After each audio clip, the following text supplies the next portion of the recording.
I'm Willie McGlynn. I'm part of Team 19. Our semester project was the Wake Up Wizard. My teammates were Andrew Tassinelli, Jerome Sheehan, and Ryan Root. The problem statement given to us at the beginning of the semester was to develop a product that would benefit and add value to the lives of Virginia Tech college students.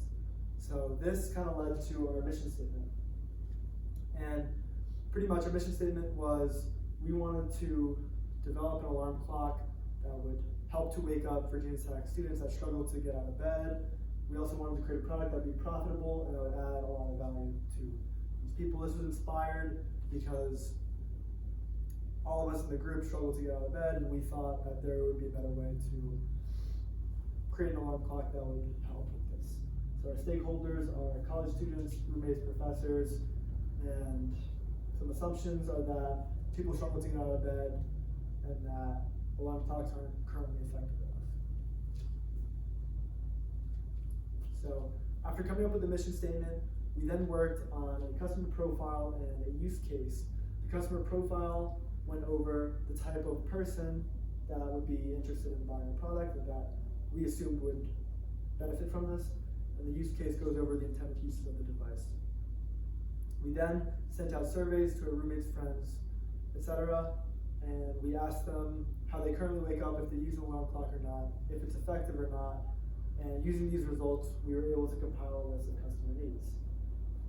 The 5 most important ones that we identified were that the alarm offers a unique type of wake-up stimulus, it's effective at waking the user up, the alarm is present, the alarm is user-friendly, and then it's durable and has a good battery.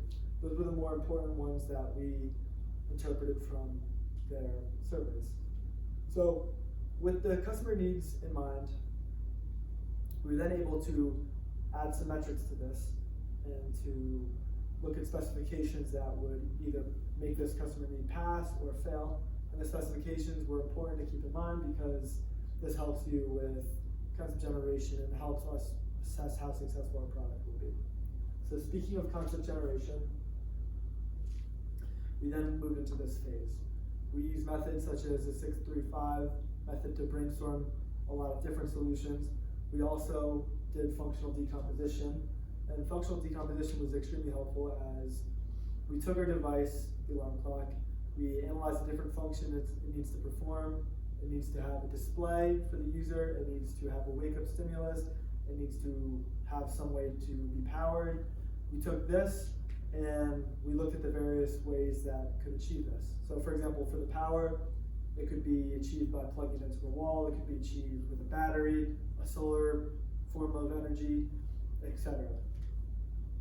So we did this for each different function, and then we connected the fragments for the different solution fragments. And that kind of led to us developing 8 solutions. And from the 8 solutions, we then did scoring and screening of them to see which one is the best and which one we should pursue. And we ended up choosing the light-based alarm clock, which uses light as the stimulus. And that was the one that we pursued. So after this, we then, after selecting the light-based alarm clock, we looked at intellectual property, patents of similar devices that use light, and we found that many of the similar devices, the patents had expired, which is good news. We were able to use some of the features from there to further reevaluate ours and to improve it. We then moved into failure mode effects analysis. Now this is important because it enables us to see where the product might fail, how it might fail, and how to prevent this from failing, or how to minimize the effects of the failure. So for example, if it didn't turn on, if the light doesn't go off, what are we going to do? Our idea for that was to have a backup system in place where a sound alarm would go off if the light didn't. So that was one example.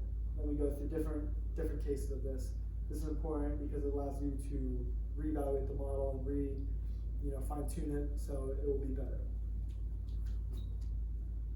From this, we then move on to the design for assembly analysis. Design for assembly is super important because it enables you to estimate the length of time it takes to produce the prototype of the first unit.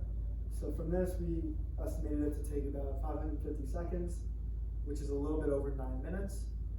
Now, with this in mind, and using a learning curve slope parameter of 0.9, which is what our team selected to use, we were able to estimate the amount of time we expected it to take to develop 2,000 units of our device. And we found that to be 113 hours. Using an assembler pay rate for the labor of $25 an hour, we estimate the total cost for assembly to be $2,825. Now this is important because it allows us to evaluate our economics model and to get a better sense of the price of the variable cost of our product, as well as how much profit we can make. It also enables us to plan out how many units of each product we can make each week, each month, each year, type thing. So, after completing the design for assembly, we worked on an economics model. We found our break-even point to be 804 units. The max profit would occur if we sold all 2,000 units. The max profit came out to be about $14,000. And yeah, this is our price model. We chose a scenario 1 model because we didn't know how accurate the 2,000 would be, and we figured that we could maximize profit by just selling as many as possible. We didn't have to worry about being more accurate and knowing how many people would be selling us to.